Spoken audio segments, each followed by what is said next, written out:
ராமநாதங்கிறது யார் சார்? எதுக்கு sir? 3000 money order வந்திருக்கு. 3000? ஆகா, ஆண்டவனா பார்த்து அனுப்பியிருக்கேன். ஆட்டைய போடுறா பாண்டி. என்கிட்ட வந்து என்ன கேள்வி கேட்கிறான் பாரு.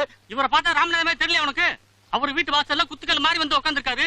ராமநாதன் கிட்டே வந்து ராமநாதன் எங்கன்னு கேட்டா அவர் எங்கேயா போவார் பாவம்? வீடு பூட்டி இருக்கு, அதான்.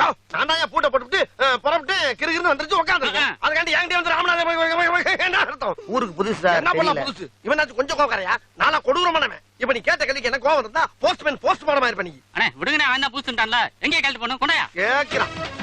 ஊருக்குள்ள வர்றப்பே ராமநாதன் யாரு, எவரு, எப்படி இருப்பாரு என்னன்னு விசாரிச்சுட்டு வர்றது. வந்தவன ராமநாதன் யாருன்னு ஏன் ராமநாதன் ஏன் கையெழுத்து இந்தா கொண்டா.